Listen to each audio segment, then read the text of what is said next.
What is up, everybody? Is I Ronin, and today we are learning how to play some Predaplants. Fairly recently they got some new support, and the big thing was this year fusion monster, this fusiony boy, Predaplant Trifaverdum. Trifiovertum is what he is.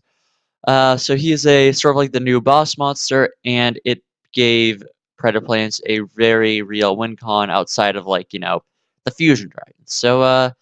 Figured I would give them a tryout, see if I enjoyed myself this deck a little bit, and it ended up being a lot better than I thought it would.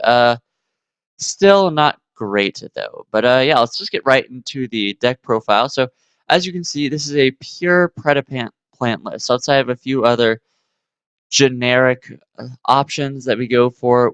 I tried my best to keep this. Oh, hey, Malwarebytes, what's up?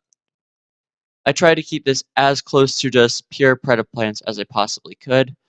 What do we start with? Okay. We start with. Let's just go in order this time. All right. Our first monster is the level 5 Predaplant Drosophilium Hydra. So it has a couple abilities. The one that is important is that it special summons itself by tributing a opponent's monster that has a predator counter on it. Now, predator counters are sort of like the Predaplant gimmick, as it were. They have a few cards that put predator counters on things. Those predator counters turn the monster, so long as it originally had a level 2 or higher, it turns that monster into a level 1 monster. And yeah, a few of them have effects that, specifically deal with that. That includes Drosophilium Hydra here. It also has another effect that during either player's turn, if it's on the field or in the graveyard, you can banish another Predaplant monster from your graveyard to target a monster on the field and force it to lose 500 attack permanently. This is a hard one's return. So it's pretty neat that they actually have a N archetype kaiju you can use. Also, the attack reduction effect surprisingly comes in handy sometimes. But just being able to beat over things, deal that last bit of damage, it's solid stuff. Solid stuff. So a good boy, this boy. All right. So in our next monster we have Predaplant Spinodania. Yeah, he's Spino now. He's gonna be Spino. And when he is summoned by any ways, it lets you target a face-up monster your opponent controls to put a predator counter on it, and after damage calculation, if it battle a monster with an equal or lower level, you can special summon a Predaplant monster from your deck except for itself. So, as I mentioned earlier, the Predator counters have the ability to drop a opponent's monster's level to 1. So the idea is that you summon this, give something a Predator counter, go into attack, and then you can special summon any other of your Predaplant monsters that you so desire from your deck. So, uh, very good generic counter spreading. Neat little ability to summon from the deck. So solid stuff. Now for the Predaplant everybody knows, Predaplant Ortho Scorpio. When it's summoned, you send a monster from your hand to the graveyard to special a Predaplant monster from your deck, except for itself, as a hard one's return. So again, summoning from the deck, always appreciated. You can have a few actually good targets in here. Uh, well, you have multiple targets, I should say. Usually your only target is Darlingtonia Cobra. But Camilla Sundew also makes a good target, which we'll go over those two right now. Darlingtonia Cobra, when it's special summoned by the effect of a Predaplant monster, you can add a polymerization spell or a fusion spell from your deck to your hand as a once per duel effect. So I prefer to run it at 2, just so if I draw the 1, that's not a completely dead engine. But you can run it at 1. It's very good, summoning it off of Scorpio. You can also summon it off of Spino if need be. So pretty good, pretty good. Now the other thing you might want to summon off of the Orpha Scorpio is Predaplant Camilla Sundew, level 2 plant. Well, they're all dark plants. Should mention that. So keep that in mind. And it lets you fusion summon using its without a fusion spell, using dark monsters on your field and as well as monsters on your opponent's field, so long as they have predator counters on them. So a pretty good way to take advantage of those predator counters if you can. It's a neat little way to sort of get some of your bigger boys on field, make some recovery play, do some removal. He's a good lad. He's a good lad. Now, we have probably the most replaceable of the Predaplants in the form of Predaplant Flytrap.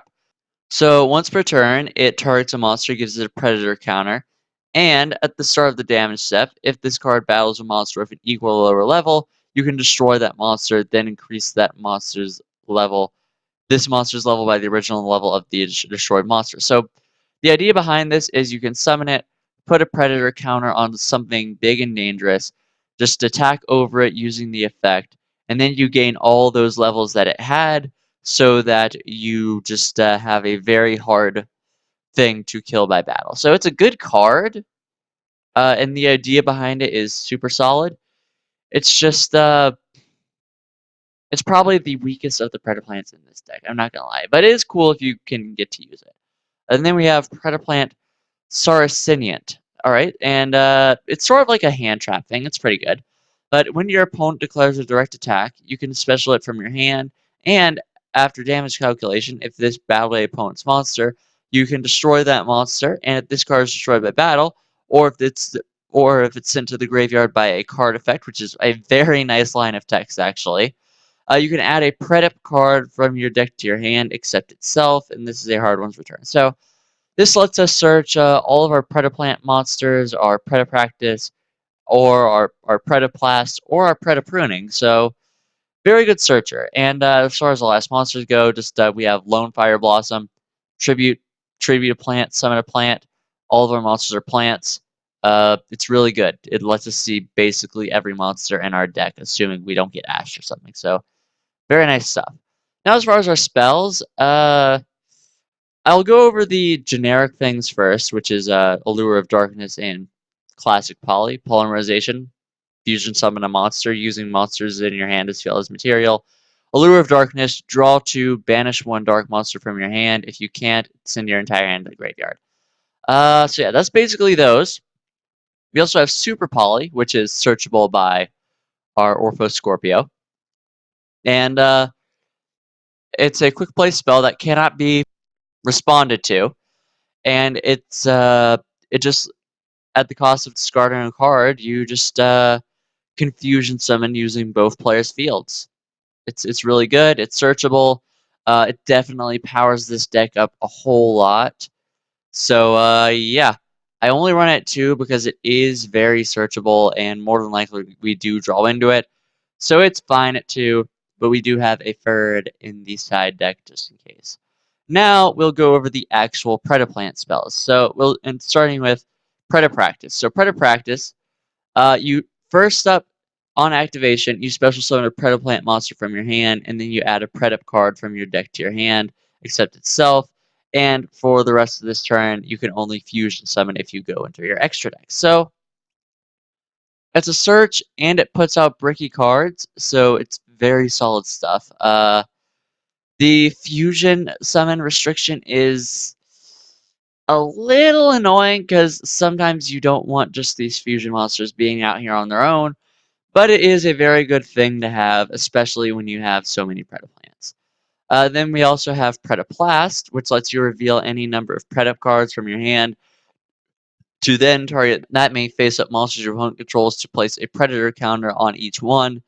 And if a Predaplant would be destroyed by battle, you can banish this from your graveyard instead. So this is our best way to spread Predator counters, and in Archetype, probably the best way to spread Predator counters. So it's really good, especially in a deck like this where you're focused on this guy because he needs Predator counters to function, really. So always have that free. And our last card in the main deck is Predapruning, a kind of like a premature burial for it. Targets a Predaplant monster in the grave to special summon it and equip it with the card. And if this card leaves the field, destroy that monster. So it's a bit of a reborn, a bit of a premature burial. It's very helpful, especially because like you can fusion summon something like Chimera Ephlesia. You might have something else on board to go into Wee Witch or Jasmine if you want to. and then you can just Predapruning back your fusion monster stronger than before. So very good stuff. Very good stuff. So that's the main deck. Let's go ahead and go over the side deck, starting with the big boy himself, Predaplant Trifiovertum. Requires 3 dark monsters on the field and gains attack equal to the combined original attack of all other monsters on the field with predator counters on it. And it has 2 effects, each being a once per turn. So the first is that when your opponent would special summon from the extra deck as a quick effect, you can negate the summon, and if you do, destroy that monster. So really good kind of disruption against certain decks. Not the best against every deck, though, so keep that in mind. And if your opponent controls a monster with a predator counter, you can special summon this card from your grave and defense position. So it's recursion, the materials are fair given the effect, and the negate is pretty nice. Pretty nice, pretty nice indeed. And that is also why we have tried to fit in as many ways to spread predator counters effectively as we can. Let's go over the other Predaplant fusions, starting with, or moving on to, I guess, Predaplant Draco. So it requires a fusion monster and dark monster. Again, very easy to do with Super Poly if you need to. And once per turn, as a quick effect, he lets you target a face-up monster your opponent controls to place a predator counter on it, and he negates the activated effects of any monster on the field with a predator counter. So it's pretty good. Definitely a good thing to go into if you can. Straight up total effect negation is very nice stuff. So yeah, it's a good boy. It's a good boy. Now the arguably the best Predaplant fusion, Predaplant Chimera requires a Predaplant monster and a dark monster. And once per turn, it can target a monster on the field with a less or equal level than itself to banish it. And when an attack is declared involving this card and opponent's face-up monster, you can have this card gain 1,000 attack while your opponent loses 1,000 attack. And once per turn, during the standby phase after this was sent to the graveyard by any means, you can add a polymerization or a fusion spell from your deck to your hand. So this does a lot. It floats, it removes, it battles. Yeah, you really can't go wrong with playing this card. Now we have the Fusion Dragons. Starving Man of Fusion requires 2 dark monsters on the field that are not tokens.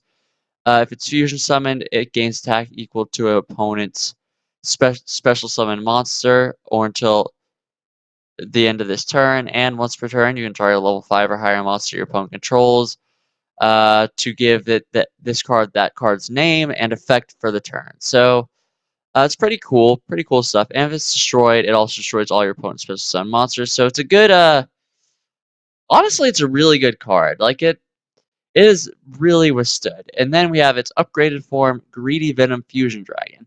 Requires a Predaplant monster and a dark monster whose original level is 8 or higher, i.e. the boy.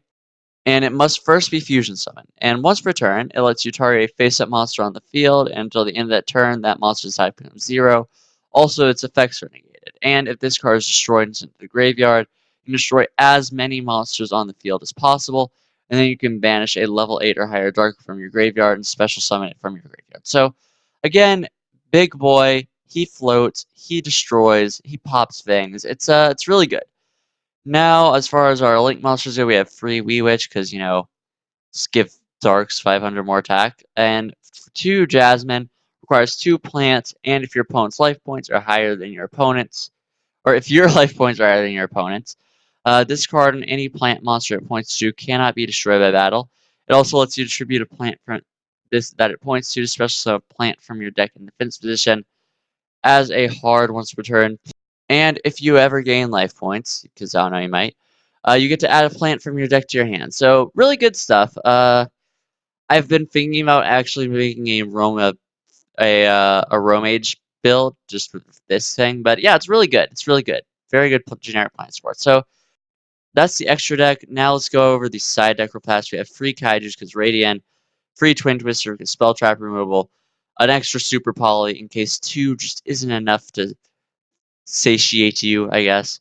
Raigeki, because it's great going second, which is what this deck likes to do, but not all decks build a huge board, so it's worthy of the side. We also have DNA Transplant. Now, this is a bit of an interesting one, because you see, a lot of pretty much all of the Predaplant fusion monsters, I think, require dark monsters. So if every monster on the field is dark, then we get a maximum use out of our super poly. So in matchups where there's like types of stuff, then this is really good. We also have our 1 of skill drain because I don't know. I honestly couldn't think of another card to put here. Skill drain's a good card. Skill drain's a good card. But yeah, so that's the deck. If you're new here, we just go over some replays of me playing this deck. I go over the combos, what went right, what didn't, stuff like that. And yeah, that all being said, I'll see you guys in the first game. All right, on the first replay with Geo2. We are Reflesia because deadly plants, and our opponent's playing Rockets, and he's open pretty good, I'd say. He can make the boys without a doubt. But yeah, so this is a Rocket player. He is going first. We're gonna see what he does.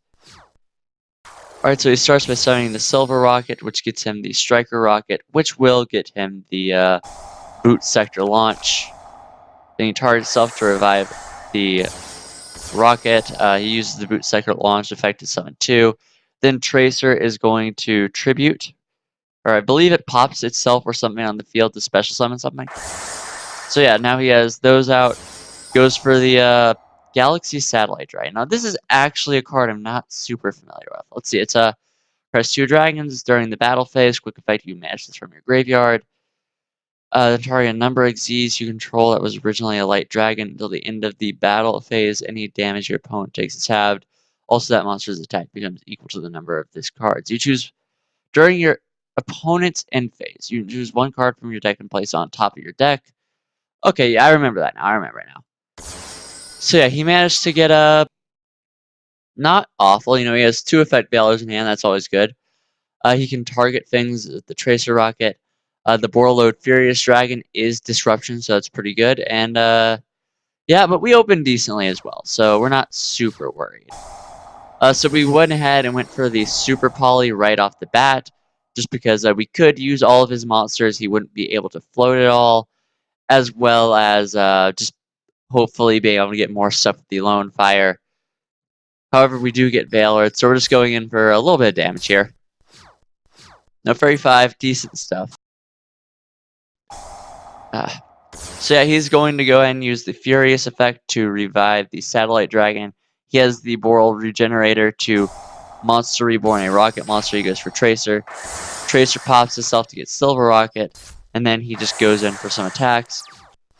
And we're in a bit of a bind here, so we summon the Orpho Scorpio, which is going to get Veilored, unfortunately. So we're attacking over Silver Rocket.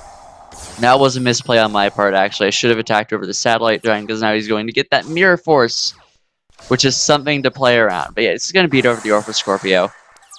Switch that to defense mode. And so far, things are going decently well. At this point, I want to get a Predaplant counter onto something, though. So we're pretty good there. We summon the Flytrap. Flytrap gives the counter to the Satellite Cannon Dragon.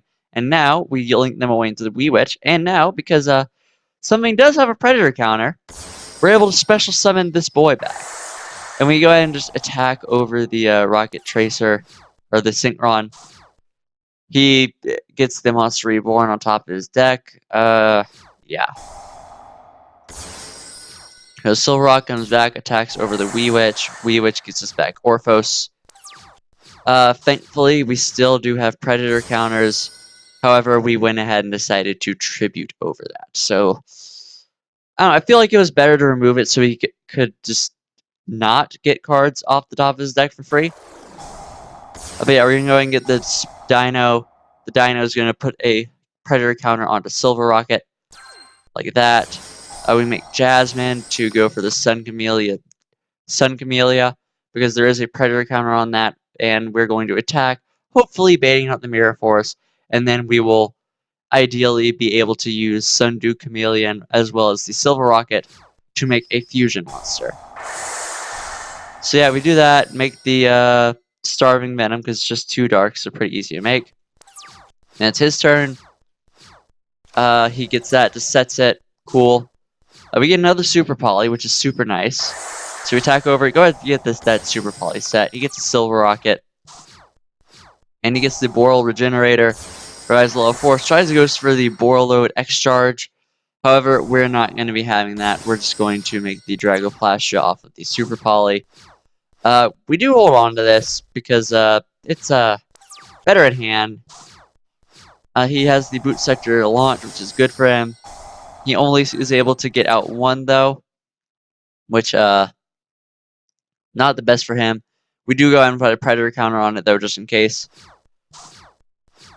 Alright, so we're going to go ahead and revive our Triff, do the Allure, because why not, and we attack for game. So, that was pretty good. That was more honestly showing off the power of Super Poly, though, because it feels like this deck was almost made with Super Poly in mind, now that I'm playing it. It's, I don't know, it's pretty weird that they would build that within mind, considering it was banned for so long, but hey, I mean, it powers up the deck, but yeah, so that was replay 1. I'm gonna have 2 more, I think. 2 more replays, I think. Maybe just 1 more, but we'll see. But yeah, that's things going very well. Next game, things won't go so well. I'll see you guys there. Alright, on to the second game with Kaja. This time we're going first, and we have opened up semi-okay. We've opened semi-okay. Mostly, this show that this deck, unfortunately, not very good at going second, or going first, because you need stuff to put Predator counters on.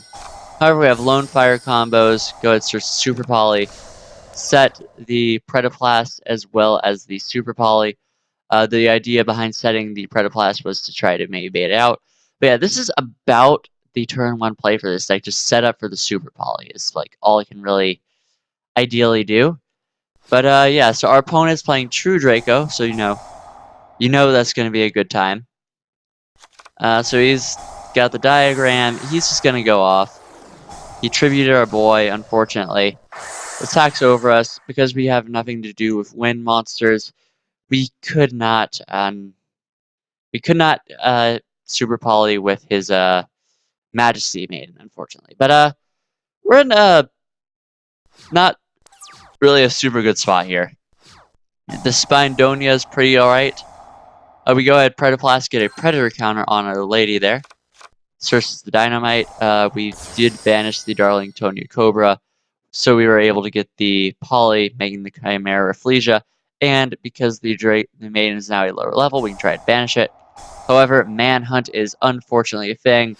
He still does get banished, though, so that's pretty good. And now we're on to our friend here. He Draconic Diagrams again.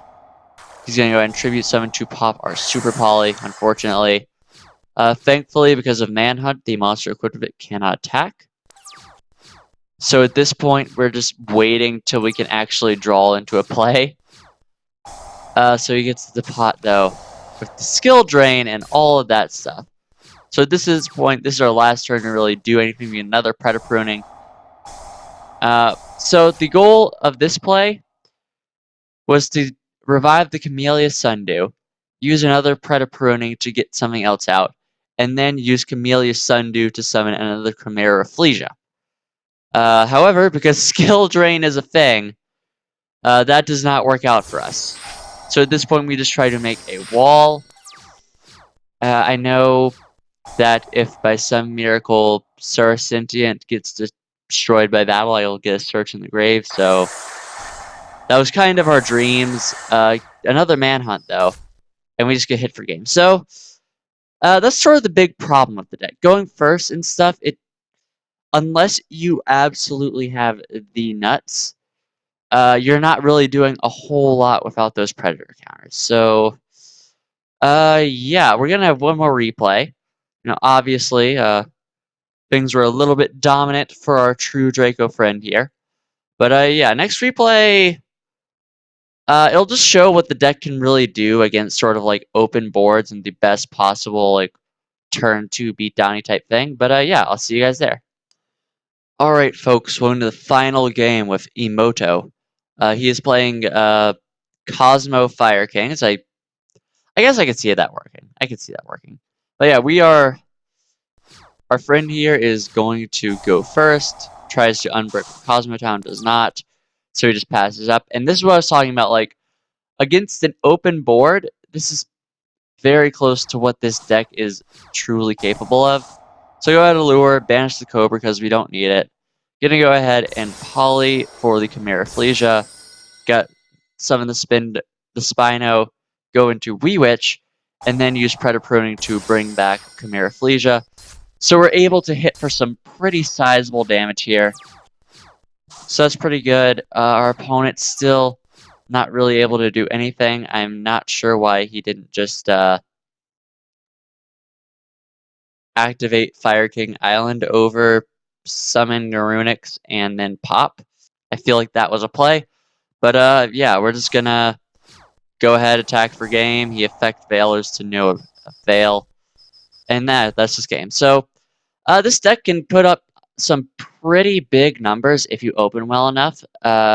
Again, that was against like a pretty much completely open board. But yeah, that's pretty much the deck. Not a very exciting deck. Like Chimera Fleas is definitely the best card here. But I don't know. I like if you like counters and you want to play something that just sort of make fusion monsters, the deck, I would recommend it. I believe it's fairly cheap. But yeah, let me know what you guys think of the deck. Is there any spicy attacks I could have done? Anything I missed out on? Any serious misplays that I may or may not have made? But yeah, just let me know all that stuff in the comments down below. And that being said, like if you liked, comment if you have something to say, and subscribe if you want some more. This has been Ronin, signing off.